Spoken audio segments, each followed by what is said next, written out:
Saya mengajak ayo semua generasi muda mulai dari taman kanak-kanak sampai nanti mau perjanjian nikah, tanam pohon. Jangan lupa 25 pohon seumur hidup. Jadi waktu SD nanam 5, SMP nanam 5, SMA nanam 5, kuliah nanam 5. Ntar waktu mau ikat janji tanam 5. Sekalian ngukur nih kesetiaannya, rasa sayangnya tumbuh bersama-sama dengan pohonnya yang ditanam. Selamat sore Sobat Hijau, bertemu lagi dengan saya Tasya Kamila di podcast Ngabuburit di Hutan.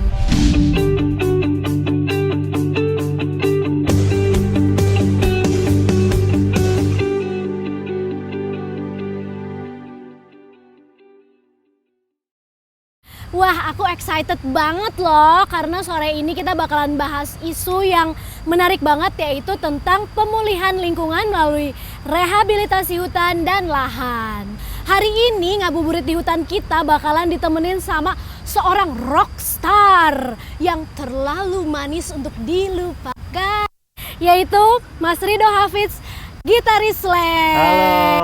Halo Mas, apa kabar? Baik. Aduh, mohon maaf ya, di sini banyak fansnya gitu ya yang terlalu excited nih. Gak apa-apa. Aku aja juga sangat senang ya ditemenin sama Mas Ridho hari ini. Sama-sama, thank Terima you. kasih udah mau bergabung. Thank you udah diundang. Makasih. Nah, tentunya selain itu kita juga ditemenin sama yang ahlinya nih. Kalau kita ngobrolin soal rehabilitasi hutan dan lahan, yaitu ada Mbak Indi, staf Ditjen PDA SHLK LHK. Wah, panjang ya singkatannya Panjang, Mbak iya. ya. Apa kabar Mbak Indi? Alhamdulillah sehat. Seru Tasya. ya, kita hari ini bakalan ngobrolin topik yang kayaknya menarik banget dan juga kadang-kadang orang bingung juga ya, rehabilitasi hutan, seperti apa itu? Tapi sebelum kita bahas soal rehabilitasi hutan, mungkin Sobat Hijau juga pada mikir nih, waduh kok ada Mas Ridho ya? Emang rocker juga bisa ikutan ramah lingkungan gitu kan? Jangan salah dong Sobat Hijau, karena untuk urusan lingkungan hidup ini, untuk urusan kelestarian alam itu tuh peran kita semua, bukan cuma tanggung jawab dan tugas dari pemerintah doang, bukan tanggung jawab dari pelaku usaha doang, tapi tanggung jawab kita semua, seluruh lapisan masyarakat, apapun profesi kita, apapun minat kita, ujung-ujungnya kita akan kembali ke alam. Dan alam akan memberikan dampak dari apa yang udah kita lakukan ke alam kita. Makanya kita punya perannya masing-masing nih untuk melestarikan alam. Nah Mas Ridho, aku mau tanya dulu nih sebelum kita ngebahas soal rehabilitasi hutan dan lahan ya Mbak. Sebenarnya ada nggak sih influence atau pengaruh dari musik dan budaya terhadap perilaku ramah lingkungan? Pengaruhnya sangat besar sebetulnya. Jadi kayak gini, musik itu ataupun musisi ataupun seniman itu kan punya kekuatan atau power untuk menggerakkan followersnya ataupun fansnya. Nah di musik sendiri sebetulnya kayak gini, kalau kita hanya musik itu sebuah hiburan. Kalau kita cuman nyanyi dan main musiknya sendiri, ya hanya sebagai hiburan aja, gitu. Tapi kalau kita masukkan misalnya kayak message di liriknya, kita ajak fans untuk berbuat sesuatu untuk alam, itu akan bergerak juga mereka. Oke. Paham maksudnya? Setuju banget. Jadi Ya. kita menyuarakan sesuatu tuh bentuknya ya lewat musik juga bisa. Aku kan juga suka ngikutin ya, Slank itu sama Mas Ridho juga sering banyak berkegiatan sosialisasi lingkungan, bahkan bersih pantai, bersih-bersih sampah gitu kan sama-sama, ngajak slankers juga. Kenapa sih mau peduli sama lingkungan? Oke gini, kalau bersih-bersih pantai dan juga ramah lingkungan, peduli terhadap lingkungan. Pertama, Indonesia penyumbang kedua terbesar sampah plastik di laut. Oke. Kedua, 79% wilayah Indonesia adalah lautan. Itu adalah modal kita. Jangan sampai kita merusak modal kita itu sendiri, ya kan? Ini adalah aset kita. Masa kita mesti rusak gitu kan? Dan gini, sebenarnya pengalamannya adalah setiap kali aku berjemur ke pantai, sebelum berjemur, aku sama anak-anakku atau sama istriku pasti bersihin pantai ini dulu, mungutin dulu. Kita nggak bisa langsung goleran, itu nggak bisa. Iya, karena ada sampah ya. Gitu. Itu kalau tadi Tasya bilang tanggung jawab kita bersama, itu tanggung jawab kita menjaga lingkungan, karena lingkungan itu anugerah Tuhan yang harus kita jaga gitu. Bukan ucuk-ucuk jadi gitu kan, enggak. Jadi memang harus kita jaga gitu. Kalau kita nggak jaga ya rusak. Apa kita mau merusak segitu besar aset kita yang terbesar di Indonesia? Sayang banget gitu. Jadi itu kenapa kita kenapa kita sangat concern. Pertama ya Slang juga dari aku gabung di Slang tahun 97, aku udah melewati hampir semua pulau di Indonesia dari Aceh sampai Papua. Bagaimana kayanya Indonesia, dan kalau kita nggak jaga alamnya, anak cucu kita nggak akan pernah bisa lihat. Gitu. Betul, jadi melestarikan alam ini nggak cuma kita doang nih generasi sekarang yang menikmati, tapi juga harus kita wariskan ke generasi berikutnya. Wah Sobat Hijau udah nggak penasaran lagi kan, kenapa ada Star di sini ngomongin soal lingkungan. Kalau sekarang kayaknya penasarannya beralih ke soal pemulihan lingkungan melalui rehabilitasi hutan dan lahan. Hah? Rehabilitasi hutan dan lahan? Kayak mana tuh? Yuk, kalau gitu kita saksikan dulu tayangan berikut ini.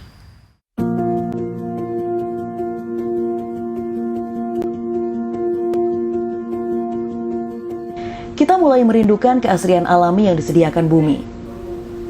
Atas nama kebosanan pada pengapnya kota, mendekatkan diri dengan alam adalah pelarian indah yang membutuhkan tanggung jawab.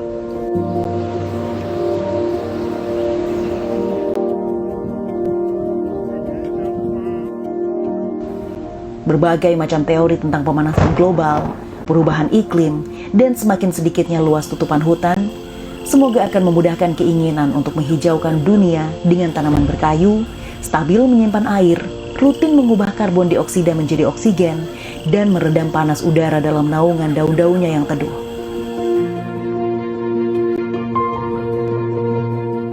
Ilmu geografi yang mempelajari dinamika bumi sebenarnya adalah pijakan untuk bertanya, mengapa di beberapa tempat air masih mengalir melalui sungai maupun sawah, sementara di beberapa tempat lain sungai dan sawah mengering. Air adalah sumber kehidupan yang sangat penting. Dan kita harus menyadari bahwa air tawar yang mengalir dan tersedia di seluruh daratan bumi hanya 2% saja. Sisanya adalah air laut. Dan untuk alasan itulah kita harus menyiapkan daratan untuk sebisa mungkin menyimpan limpahan hujan sebanyak-banyaknya. Salah satu caranya adalah dengan menambah luasan tutupan hutan. Termasuk di dalamnya adalah area Subdas Rawapening, bagian dari wilayah kerja Balai Pengelola Daerah Aliran Sungai dan Hutan Lindung Pemali Jeratun, Kementerian Lingkungan Hidup dan Kehutanan. Rimbun tanaman berkayu di area ini menciptakan iklim mikro yang rajin mengundang hujan untuk turun dan membasahi wilayah Semarang dan sekitarnya.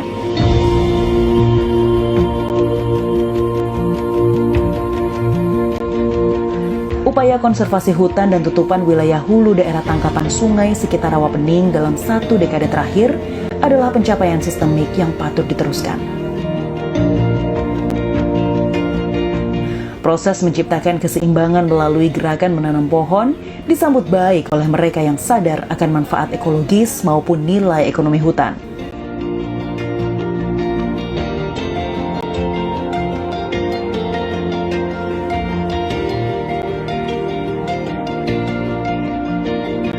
Kecerdasan dan pemahaman kita tentang ilmu biologi memudahkan penciptaan jutaan bibit tanaman keras untuk menyehatkan lingkungan, sekaligus memberikan harapan usaha bagi manusia yang hidup dari hutan dan kehutanan. BP Das HL Pemali Jeratun membantu kita untuk mendapatkan bibit yang berkualitas, sehingga hutan yang tercipta memberikan manfaat optimal bagi kehidupan. Di antara sekian banyak isu lingkungan yang mendera Indonesia, perhatian Kementerian Lingkungan Hidup dan Kehutanan kepada upaya menciptakan suplai tanaman sangat besar. Bekerja sama dengan kelompok masyarakat yang membutuhkan manfaat hutan dalam arti senyatanya, maka Kementerian LHK mengembangkan program Kebun Bibit Rakyat. Setiap kelompok masyarakat yang mampu mengkoordinasikan diri untuk menciptakan 30.000 bibit tanaman keras dalam setahun, difasilitasi dengan anggaran negara sebesar 50 juta rupiah untuk mempercepat skala reboisasi di tiap wilayah. Sejak tahun 2010 hingga 2018, Kebun Bibit Rakyat di Semarang telah menanam belasan juta pohon. Sebuah jumlah yang lebih dari cukup untuk menjaga ekosistem, ekologi, dan memutar roda ekonomi.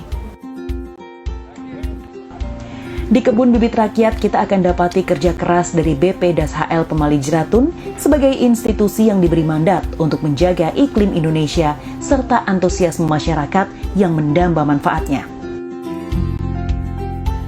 Tanaman yang bersumber dari Kebun Bibit Rakyat dan telah membentuk hutan selama beberapa tahun dapat mereka panen saat ukurannya telah memenuhi standar yang disepakati.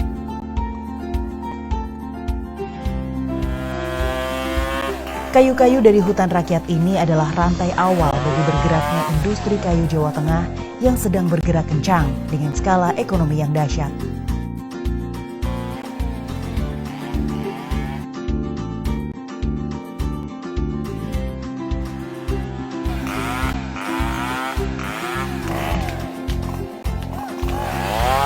Kebahagiaan dari mereka yang terlibat dalam program Kebun Bibit Rakyat dan telah memanen hasil agroforestry tergambar dalam pernyataan seperti ini.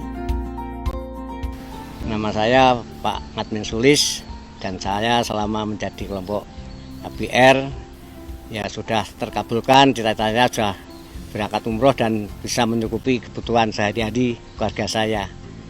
Alhamdulillah dengan adanya hutan rakyat ini saya bisa menyekolahkan anak saya sampai tuntas, sampai lulus kuliah dan sampai bisa bekerja. Lulus. Dengan adanya bantuan KBR dan hutan rakyat, di sini hawanya sejuk. Hutan rakyat yang rimbun menyediakan keteduhan ragawi dan imani, menghidupi semesta kecil yang peduli. Kemarau telah berakhir. Saatnya kita mulai lagi pekerjaan dengan tujuan jangka panjang untuk menyehatkan bumi dengan menanam pohon. Kita harus menyiapkan diri untuk menjalani segala hal yang disediakan Balai Pengelola Daerah Aliran Sungai dan Hutan Lindung Pemali Jeratun. Jadi, dengan menyebut nama Allah yang Maha Melindungi, perlahan tapi pasti saya gali tanah keras berbatu untuk menancapkan bibit di hulu Kalituntang dengan harapan nanti akan menjadi hutan yang bermakna bagi anak cucu. Mari menanam dan jangan ragu untuk menciptakan hutan.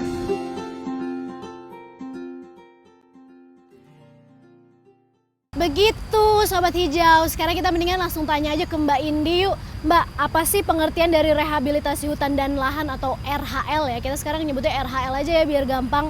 Dan perannya tuh apa dalam hidup kita? Untuk rehabilitasi hutan dan lahan, yaitu yang tadi disebut RHL, itu adalah suatu upaya dari kita untuk memulihkan, mempertahankan, dan meningkatkan fungsi lahan dan hutan itu sendiri. Sehingga peranannya sebagai penyangga kehidupan itu tetap terjaga. Seperti itu, penjaga bahwa kan karena hutan ini adalah penyangga kehidupan. Jadi kalau kita melakukan rehabilitasi itu, jadi penyangga sistem kehidupan kita tetap terjaga. Seperti itu. Betul banget. Terus biasanya yang dilakukan RHL ini tuh di mana aja sih Mbak? Nah, kegiatan ini, sasaran RHL ini sendiri itu di lokasi-lokasi lahan kritis, di das prioritas, itu di dalam kawasan hutan dan lahan, tapi kecuali cagar alam dan zona inti Taman Nasional. Nah ini mulai dari hulu das. Hulu das itu apa tuh Mbak? Hulu das itu di bagian daerah bagian atas, sungai, ya aliran sungai bagian atas. Nah itu khusus untuk daerah-daerah yang rawan banjir, longsor, kekeringan, dan juga untuk khususnya di daerah-daerah seperti daerah tangkapan untuk danau, atau ada bendungan, seperti itu sempadan sungai. Nah, untuk di bagian hilirnya itu diprioritaskan untuk daerah-daerah yang sering bencana rawan akan bencana tsunami, kemudian sering terjadi intrusi air laut dan abrasi. Oh gitu. Jadi harus diapain tuh daerah-daerah kritis itu, lahan-lahan kritis itu? Nah, kegiatan yang kita lakukan itu berupa penanaman. Oh, balik lagi ke menanam pohon. Ya, itu adalah inti utama dari dari kegiatan rehabilitasi hutan, yaitu ada kegiatan penghijauan dan reboisasi. Penghijauan dan reboisasi bedanya apa sih? Itu kan biasanya kita dulu pas SD ya suka diajarin term untuk mencegah banjir dan longsor harus dilakukan penghijauan atau reboisasi. Sebenarnya bedanya ada nggak sih? Kalau dia sama, cuman fungsinya aja lokasinya. Oh, lokasinya. Iya, jadi untuk kegiatan reboisasi atau rehabilitasi hutan itu dilakukan di kawasan hutan itu sendiri gitu. Jadi seperti itu Sobat Hijau, balik lagi kita harus tanam dan pelihara pohon, khususnya betul. di lahan-lahan kritis, area-area yang rawan terjadi bencana seperti di das atau daerah aliran Nah, sungai. dasnya itu Tasya, Apa tuh? kadang kalau orang, maksudnya masyarakat secara umum, das itu mungkin hanya berpikiran hanya kanan kiri sungai, sempadan sungai. Nah, tapi das ini sendiri luas cakupannya. Luas ya? Iya. Aku jadi juga ya, mikirnya awalnya oh mungkin di pinggir-pinggiran sungai doang. Nah, Ternyata enggak ya? Ternyata itu bukan seperti itu das. Nah, das itu adalah seluruh wilayah daratan. Itu mulai dari termasuk di dalamnya sungai dan anak sungainya. Nah, ini yang berfungsi untuk menampung, menyimpan dan mengalirkan air dari curah hujan ke danau atau ke laut secara alami. Nah, jadi yang seperti kita mungkin teman-teman semua udah tahu bahwa das itu hanya di kanan kiri sungai atau misalnya hanya sepanjang aliran sungai, tidak seperti itu. Kita duduk di sini sekarang pun kita berada di dalam das. Oh. Nah, itu jadi das itu luas. Jadi bukan hanya untuk menanam di kanan kiri sungai, tapi di rumah teman-teman masing-masing pun sudah menanam, termasuk sudah melakukan rehabilitasi. Oh, seperti itu toh. Jadi kita nggak mesti jauh-jauh menelusuri sampai ke pinggir sungai. pinggir sungai. Ya. Tapi ternyata di rumah kita sendiri juga merupakan suatu upaya untuk rehabilitasi lahan. Betul sekali. Kalau Mas Rido sendiri, ini kan kita lagi ngomongin penanaman pohon nih. Di rumah nanam pohon juga nggak? Banyak. Banyak ya? Aku sampai bikin pembibitan kok. Aku bikin kayak giveaway buat slankers. Aku udah ngasih sekitar 100 pohon rambutan karena di rumahku ada 5 pohon rambutan besar-besar. Wow. 5 pohon rambutan besar-besar dan aku cangkokin dan kebanyakan juga jatuh karena dimakan hewan dan tumbuh. Itu aku jadi masukin ke polybag, aku kumpulin, jadiin bibit, aku kasih buat fans-fansku yang ada di sosial media. Aku kirimin ke mereka ke rumah masing-masing. Wah, semoga buat slankers ataupun fans-fansnya Mas Rido yang udah dikirimin ditanam dan dipelihara ya. Iya.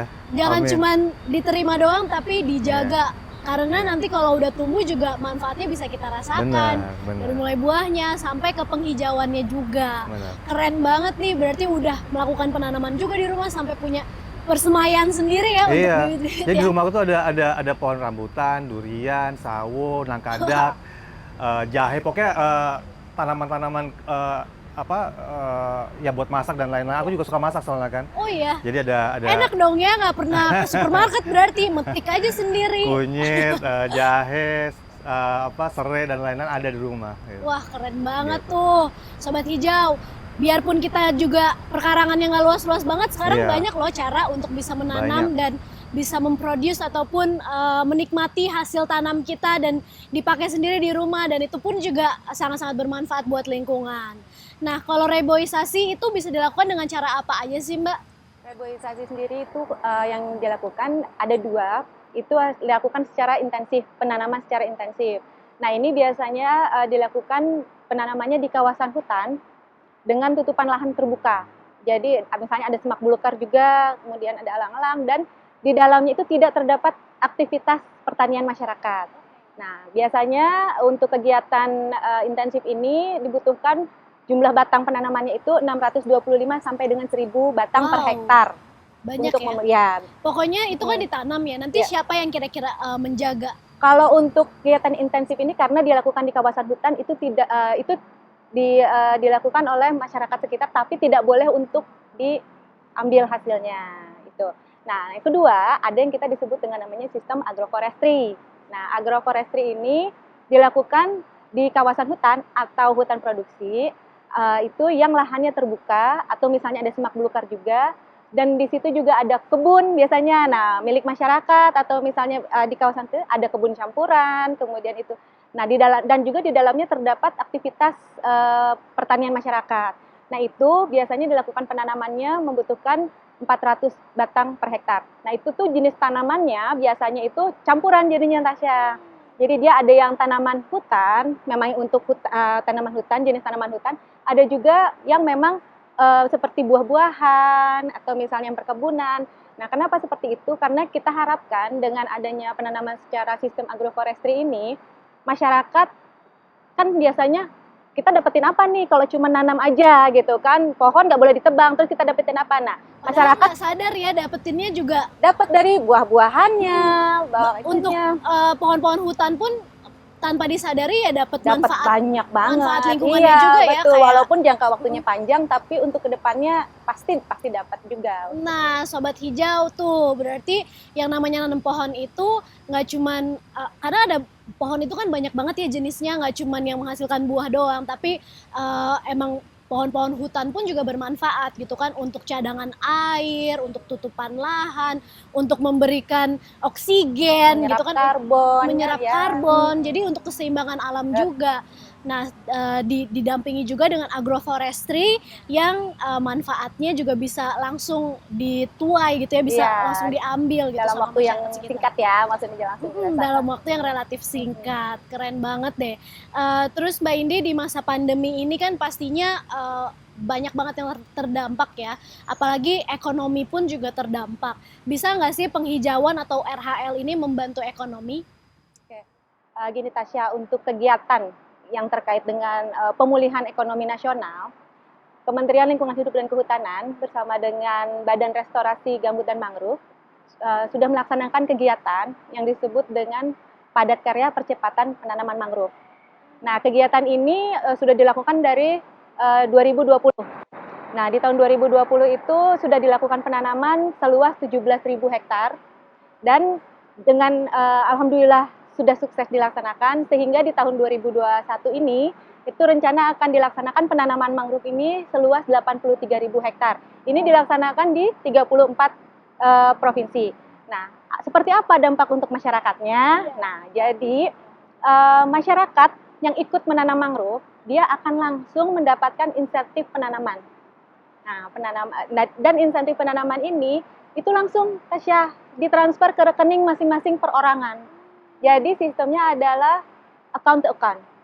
Jadi langsung dampaknya. Semua orang bisa berpartisipasi Boleh, untuk penanaman. Ada persyaratan khususnya nggak sih untuk berpartisipasi? Ya, nanti akan difasilitasi oleh UPT yang KLHK yang berada di daerah masing-masing itu nanti.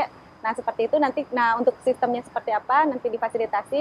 Yang pasti masyarakat akan langsung menerima dampak kegiatan penanaman tersebut. Oke, selain insentif dari penanaman, manfaat mangrove apalagi sih Mbak? Soalnya kemarin kebetulan kita ngabuburit di hutannya di Taman Wisata Alam Mangrove di Angke Kapuk tuh. Aku juga udah ngeliat tuh di situ kan bisa dijadikan wisata alam. Selain itu emang ada manfaat ekonominya juga ya untuk mangrove?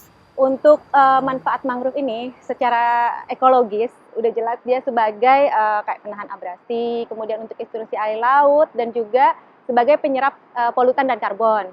Nah, selain itu juga untuk penanaman mangrove ini memiliki manfaat dapat menghasilkan hasil hutan bukan kayu. Misalnya di sana di dalam mangrove itu bisa dihasilkan madu, kemudian di daerah sekitar itu nanti bisa dapat ikan, udang, kepiting dan lain-lain. Nah, selain itu juga mangrove itu dapat memiliki manfaat jasa lingkungan. Nah, seperti yang Tasya datang kemarin itu adalah termasuk salah satu manfaat jasa lingkungan berupa wisata alam. Betul, foto-foto Instagramable itu merupakan manfaat dari salah satunya iya. Jadi untuk mungkin yang teman-teman yang seperti Tasya kemarin ngabuburit ke sana, nah itu sekaligus bisa menikmati mangrove di sana, jangan lupa untuk dijaga. Betul, tuh kan ketinggalan zaman deh kalian kalau belum pernah berkunjung ke hutan mangrove, apalagi mencoba menanam mangrove gitu ya, karena sekarang di Taman Wisata Alam pun juga udah kita punya kesempatan juga ya untuk menanam mangrove, dan mungkin kalian bisa cari informasi juga gimana caranya bisa berpartisipasi dalam penanaman mangrove di daerah-daerah tempat kalian tinggal. Nah, Sobat Hijau pastinya pengen tahu juga kan kegiatan apa aja sih yang telah pemerintah lakukan dalam upaya rehabilitasi hutan dan lahan. Untuk itu mari kita simak penjelasan dari Menteri Lingkungan Hidup dan Kehutanan Ibu Siti Nurbaya.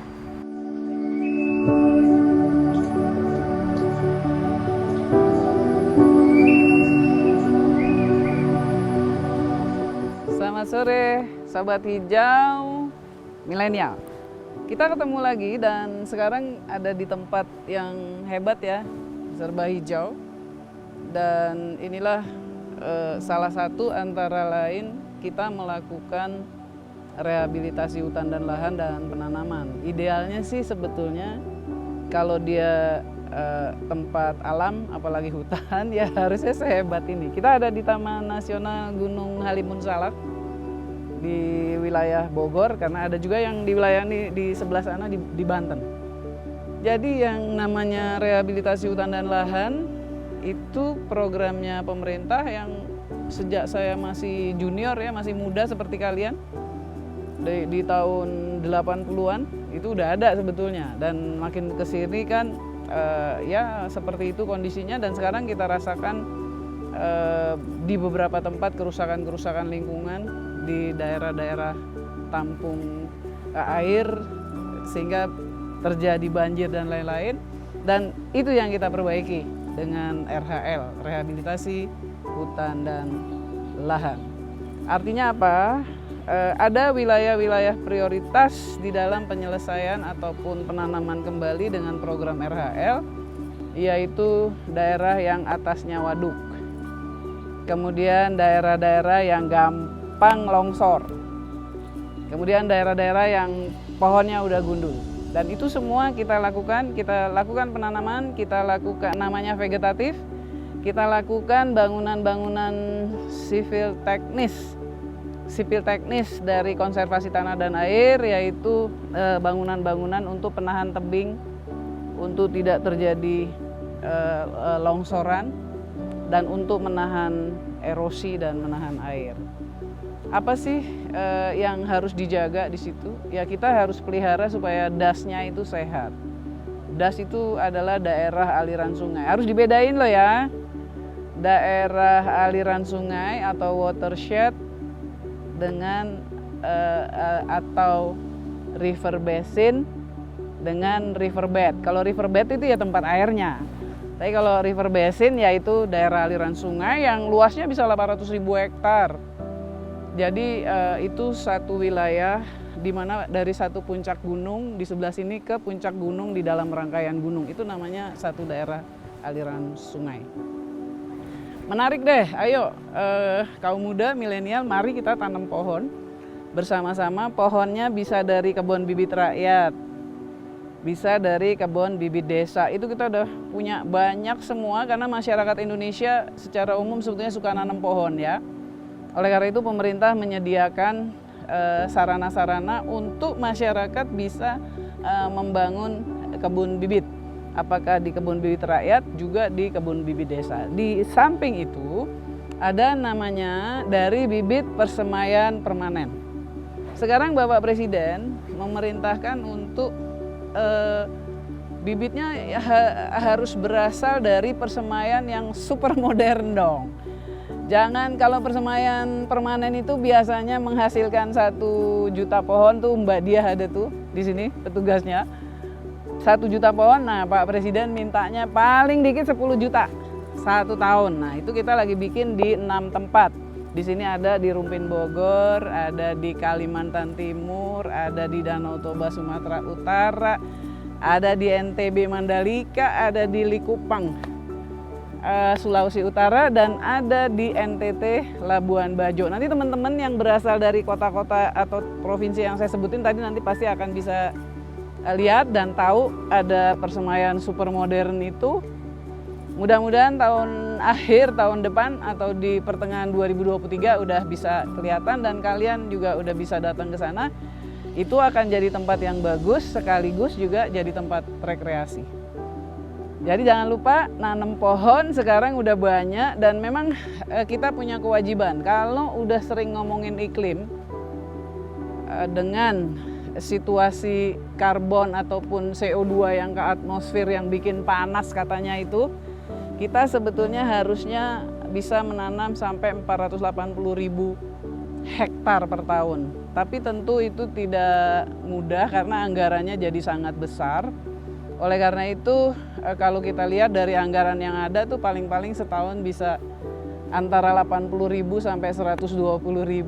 Oleh karena itu saya mengajak ayo semua generasi muda mulai dari taman kanak-kanak sampai nanti mau perjanjian nikah, tanam pohon. Jangan lupa 25 pohon seumur hidup. Jadi waktu SD nanam 5, SMP nanam 5, SMA nanam 5, kuliah nanam 5. Ntar waktu mau ikat janji tanam 5. Sekalian ngukur nih kesetiaannya, rasa sayangnya tumbuh bersama-sama dengan pohonnya yang ditanam.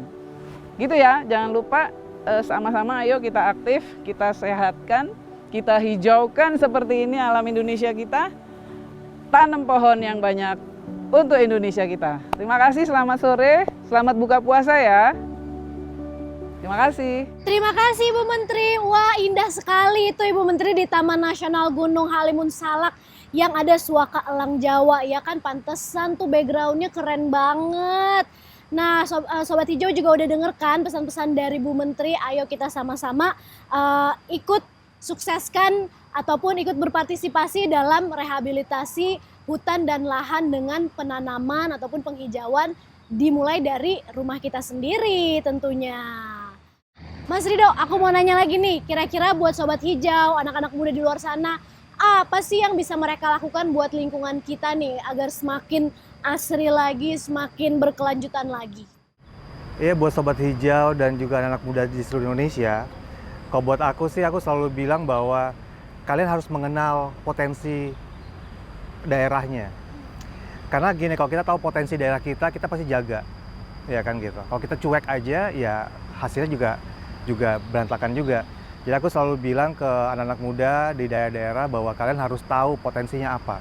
Kalau potensinya di laut, pelihara lautnya. Kalau potensinya di darat, pelihara daratnya apa, hutan kayak di sungai juga seperti itu. Jadi namanya lingkungan tuh bukan cuma di darat aja, tadi ada sungai juga, ada laut juga. Dan itu merupakan potensi-potensi yang ada di Indonesia. Dan kalau anak mudanya sendiri cuek-cuek aja, ya memang jadi selesai, Indonesia nggak punya apa-apa lagi nantinya. Jadi aku cuma bilang bahwa hal kecil itu akan merubah kebiasaan. Misalnya jangan buang sampah sembarangan, itu juga kebiasaan jadi tertular sama anak-anak kita mungkin ya, seperti itu. Dan kalau emang di rumah ada space kecil aja kayak Tasya tadi bilang, kita bisa nanam di rumah gitu. Dan saat pun kita nanam di rumah, kita bisa kasih lagi ke orang lain. Kita tanam lagi, kasih orang lain lagi. Jadi banyak sebenarnya kita bisa bikin selama kita mau.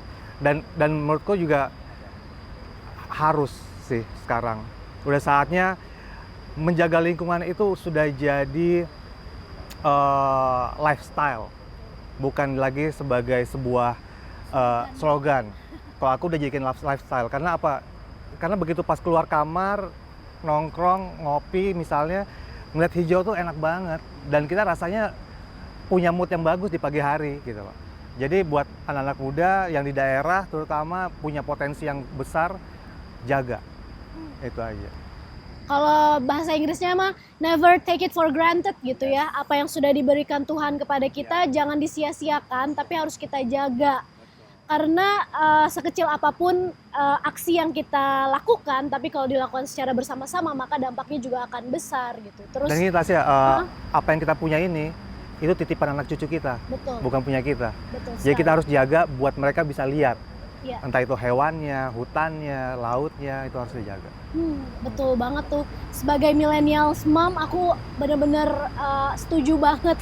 Karena Keren. pengennya apa yang aku bisa nikmati sekarang, ya anak cucuku kelak juga Ya. bisa nikmati gitu. Betul. Jadi jangan sampai berhentinya di generasi kita gitu. Dan Yes. mereka menanggung apa yang udah kita rusak Ya. doang gitu kan. Mereka yang harus memperbaiki, tapi dari sekarang harus kita jaga. Seperti menanam pohon gitu ya, manfaatnya itu nggak cuman kita doang secara personal yang bisa merasakan, tapi tetangga kita juga bisa ngerasain, bahkan satu Indonesia juga bisa merasakan manfaatnya dari apa yang tangan kita sendiri ini lakukan loh. Terima kasih Mas Rido Sama-sama. buat motivasi dan juga semangatnya untuk Sobat Hijau di luar sana. Dan untuk Mbak Indi, ada nggak pesan-pesan buat Sobat Hijau supaya mereka lebih peduli lagi sama lingkungan kita dan juga bisa terlibat dalam rehabilitasi hutan dan lahan? Untuk sahabat hijau semua, menanam mungkin kelihatannya hal yang kecil, tapi itu akan memberikan manfaat yang sangat besar. Oleh karena itu, sebagai kaum milenial, ayo kita sama-sama kita tanam pohon walaupun hanya di pekarangan rumah kita. Nah, kalau misalnya teman-teman sobat hijau bingung, aduh nanam apa ya? Atau mungkin saya nggak punya bibit, dari PDAS RH kita ada persemaian permanen di masing-masing kota. Nah itu sobat hijau semua bisa minta secara gratis Nah, tapi hanya satu persyaratannya, tanam dan jaga. Karena dengan menanam dan menjaga, kita akan menjaga peradaban kehidupan kita untuk generasi yang akan datang. Tuh, tanam dan pelihara. Jangan habis tanam selfie terus ditinggalin. Nah, yang penting udah ditanam terus dijaga. Iya, harus dijaga juga. Menarik sekali ya Sobat Hijau, bahasan kita hari ini memang udah jadi tugas kita semua untuk melestarikan alam dan lingkungan kita supaya kita bisa mewariskannya ke generasi mendatang, ke anak cucu kita.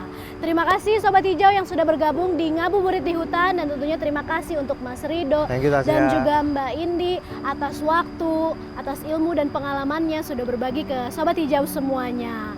Untuk itu Tasya Kamila, Mas Rido dan juga Mbak Indi pamit. Sampai jumpa di Ngabuburit di Hutan berikutnya. Lestarikan lingkungan dan hutan Indonesia.